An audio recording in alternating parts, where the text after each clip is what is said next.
યોધલ સંધ્યા આરતી. બાપા કીધું કે ભાઈ આરતીનું ટાણું થઈ ગયું, સંધ્યાનો સમય થઈ ગયો. બાપા પાસે બે ઘડી નાઈ ધોઈને બાપાનો દીવો કર. જે આખા દિવસ દરમિયાન જે કઈ આપણા કર્મ કરેલા પ્રભુને સમર્પિત કરી દે. જાણે અજાણે આપણી બધાની ભૂલો થતી હોય, મનુષ્ય માત્ર ભૂલને પાત્ર,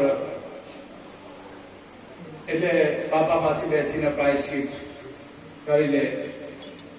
અને જે કઈ આખા દિવસમાં આપણા શ્વાસા વેડફાયા હોય એ ગુરુગમ લઈને બસ એને કવર કરવાનો. યુધલ સંધ્યા આરતીનો મહિમા બાબા ઘણીવાર આપણને બધાને સમજાવી ગયા છે. અને બસ બીજું કાંઈ કરવાનું, ઘોડા ભાવથી ભક્તિ કરી લેવાની. બીજું કાંઈ આપણા બુદ્ધિનો ડખો આમાં નહીં ચાલે ભાઈ, કોઈનું કંઈ નહીં ચાલે. બસ એક સદગુરુ પ્રત્યે ભોળો ભાવ, બસ ભોળો ભાવથી ભક્તિ કરી લેવાની. બસ જે કે બાપા આપેલું ગાણી ગબલી ભાષામાં બાપાને રીઝવી દેવાના. બસ બીજું કાંઈ કરવું નથી ભાઈ. બાકી આ વાત એમ ગળે ઉતરે એવી નથી ભાઈ.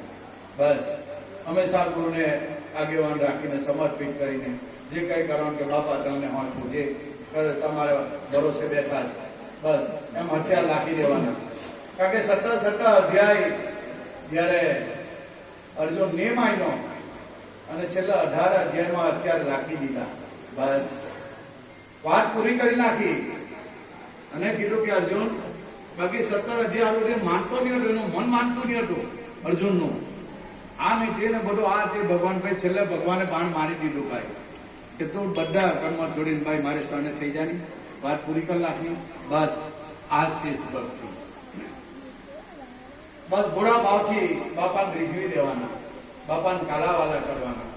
આજ બાપા ઘણી વાર મોડમાં અમારના બધે બાપા આજ કહેતા કે ભાઈ બાપાને કાલાવાલા કરી ભાઈ, એને બધો હોંપી દેની. બસ બીજો હું ખોટી પંચાયત બધી મૂકી દેની ભાઈ, ખોટી દોડધામ બધી મૂકી દેની, એને હોંપીને બસ કર્યા આગળની કામ. બસ આજ બાપાનો સંદેશ, આજ સંતોનો મહાપુરુષોનો આપણને સંદેશ. બસ સમર્પિત થઈ જાય. બાપા ગમે એવા ગાડા ગબડા તમારા છે, બસ એમ કરીને બાપાને જે કંઈ બાપાએ આપેલું એ સત્ય નામમાં આપણે સન્માન કરી લેવાનું. બીજું શું કરવાનું? અને જો નક્કી થતું હોય તો ગુરુ એ જ ભગવાન છે, બસ બીજું કાંઈ નહીં. ગુરુ એ ભગવાન, બીજો કોઈ વિશ્વમાં ભગવાન છે નથી. પણ આપણે દેહને જોઈએ ને એટલે એમાં દેવ નહીં દેખાય. દેહને જોઈ એમાં દેવ નહીં દેખાય. એ આપણે એ રીતના જ જોઈએ. કારણ કે આપણે આને ખાતો પીતો બોલતા ચાલતા મૂકતો આપણા જીવનમાં આનંદમાં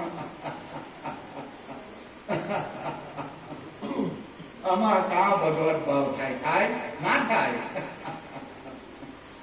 પણ ભાઈ એને અકળ કળા છે, એને અમારી બહુ અઘરી છે.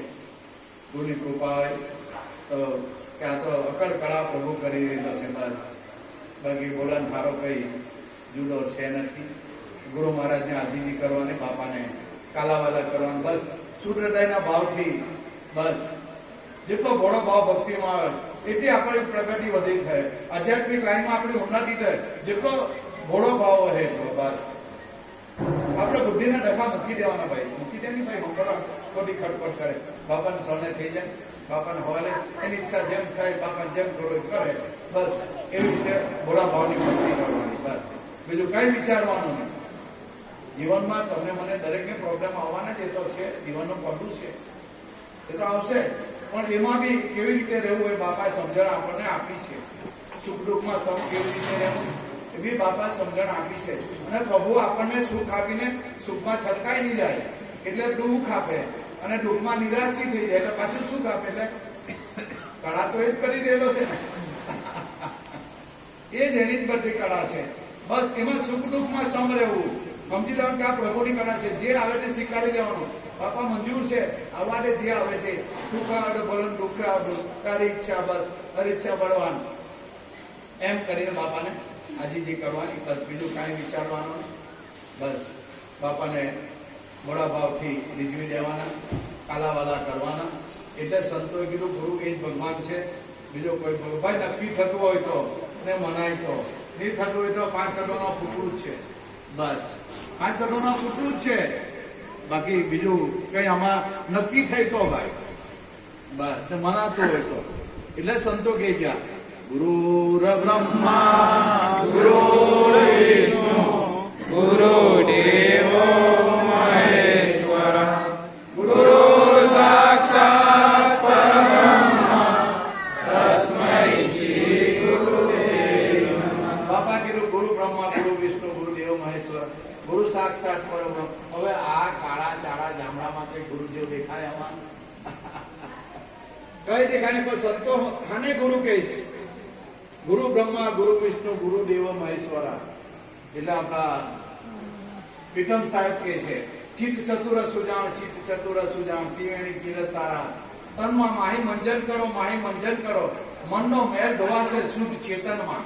જો પછી બ્રહ્મા વિષ્ણુ મહેશ ને કા ફેરવ્યા પૂરક કુંભક ને રેચકમાં બ્રહ્મા વિષ્ણુ મહેશ છે તેમાં અર્ધ માત્રા પરાશક્તિ અર્ધ માત્રા એમાં. જો એક શ્વાસમાં બ્રહ્મા વિષ્ણુ મહેશ આવી જાય. હવે આ શ્વાસની કિંમત કેટલી અમૂલક છે. આ શ્વાસા છે ને એ હીરા છે. હીરા કરતા એની કિંમત બહુ અમૂલક છે. પણ આપણે પાણીના ભાવે ખપાઈ ગયેલા છે ભાઈ. કોઈ જાગતા ગુરુના બાળક હોય એ સેવી લે. કારણ કે બ્રહ્મા વિષ્ણુ મહેશ શિવ છે તેમાં. જો એક શ્વાસમાં આ ત્રણ દેવતા આવી જાય. આવું બાપાનું અમોટ જ્ઞાન સંતોના આ પુરાવા સહિત કોઈ વાત ખાલી વાતથી વડા નહીં થાય ભાઈ. અનુભવમાં મૂકવું પડે. એ શ્વાસની કિંમત છે ભાઈ. શ્વાસ અમારે નીકળી ગયો રામ બોલો ભાઈ આમ વાત પૂરી થઈ જાય. જ્યાં સુધી શરીરમાં શ્વાસ છે ત્યાં સુધી જે કરવું હોય તે કરી શકાય.